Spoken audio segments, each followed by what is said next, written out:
Hey guys, welcome back to the channel. Today on the bench we have part 2 of the Unlucky Charms build. So I got the short wheelbase Gladius C1 in from CL Designs, and so I got it back to where we left off. So I got the short wheelbase, I got the motor, transmission, skid plate in, I got the links on.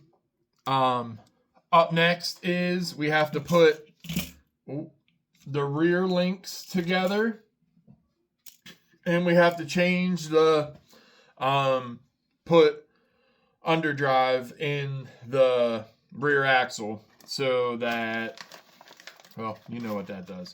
So I am going to switch camera angles on you guys, and we are going to get these links built, get the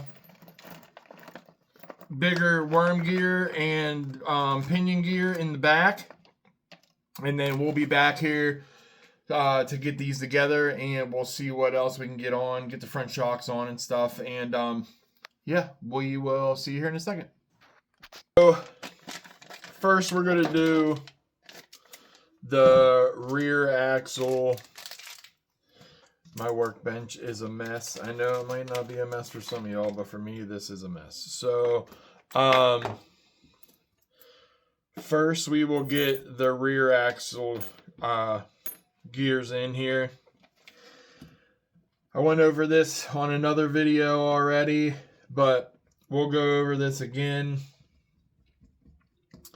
I like to, every set of axles I put this in. Honestly, I have a set of 212, I think it is, for the front for another build that I'm going to show you guys here at the end of this video. You guys probably already know what it is. I could not wait to get it started, so I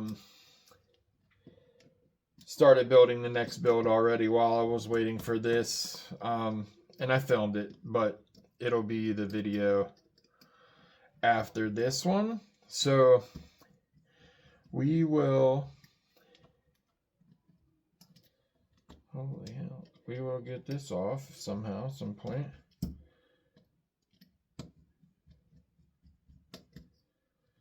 Okay, let's see. Oh my God. Let's take them all the way out. So I ordered the chassis from CL Designs, and I guess that they are having issues with their system, and it's not sending out like confirmation emails or any shipping updates or anything like that. So I reached out to them and was like, hey man, you know, ordered some things and haven't heard like about them coming or anything yet. And he reached back out to me yesterday, and he was like, yeah, it's already shipped. We're having issues with our system that notifies people. And he was like, and then I came home from work today, and they were in the mailbox, or the chassis was in the mailbox. So it was like super pleasantly surprised because I wasn't expecting it. But I'm going to get these tore apart, and then we'll pick back up here when I get the gears and stuff out. Got it out. So I am going to take this out. Set this back here in the corner. This one. Get the bearing off of it. Bearing goes in the diff cover. Okay. So there should be a bearing in the back. There it is. I knew it went somewhere.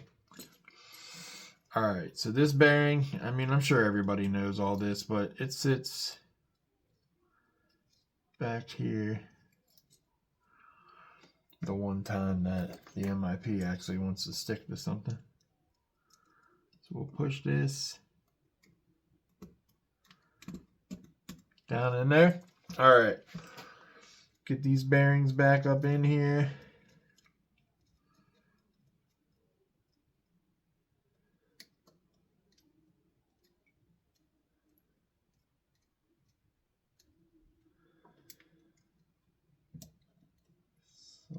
down. Down in. Okay.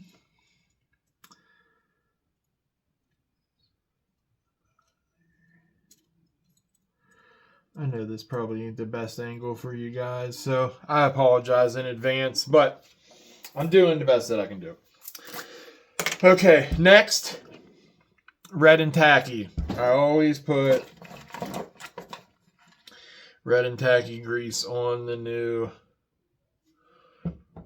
gears, the new worm gear, new pinion gear, spur gear, whatever you guys want to call it.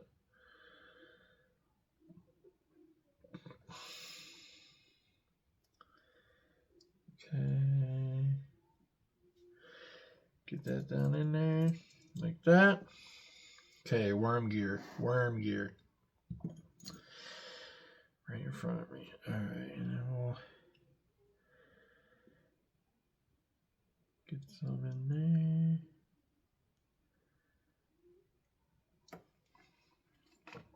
Okay, got O-rings on both sides. We'll make sure that that gets down in the bearing. Okay.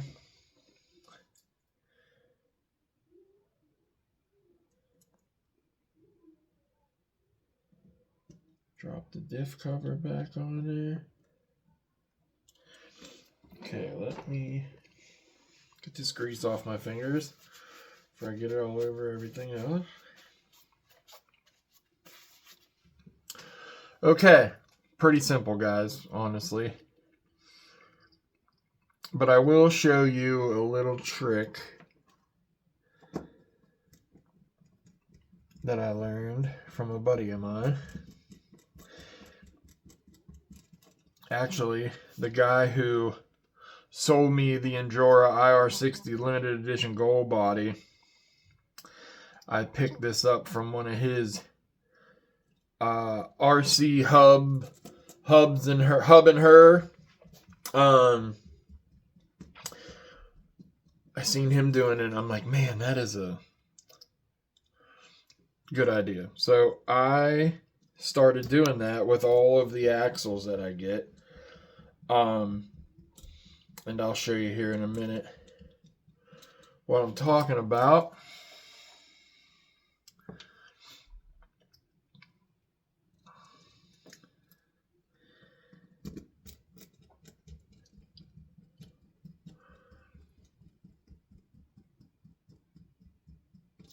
All right, here comes the tricky part.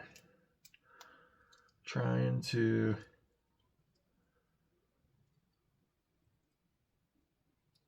I should have did this before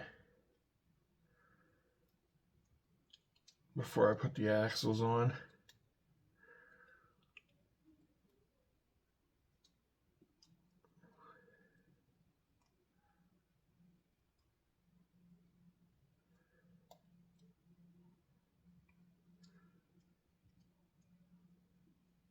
For the diff cover. All right, let me get these together and we'll be back. So, little trick to break in the axles. Put a dry shaft piece on there, like so. I got one already in the drill, plastic one, even better.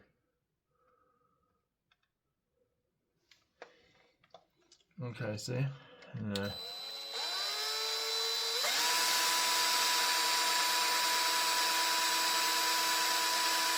And I just run it for a while. Get that grease all worked through there real good. Reverse it.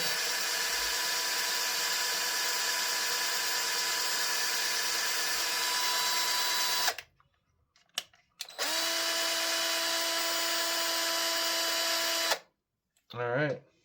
And there you have it. That's how I do it. So now I am going to get the links together. I got them sitting up here. We will get them together in a hyperlapse and then we'll be back, guys.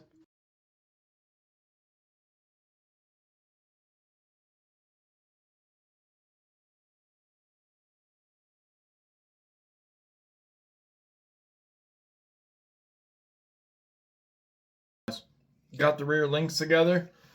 So I am going to, I think, just work on getting the front shocks on for tonight. And then we will pick back up with part 2 later. The AC is not working in my basement. Where I'm building, where my RC stuff is. And it's a little warm down here. I mean, it's cool, but I'm starting to sweat a little bit. So we will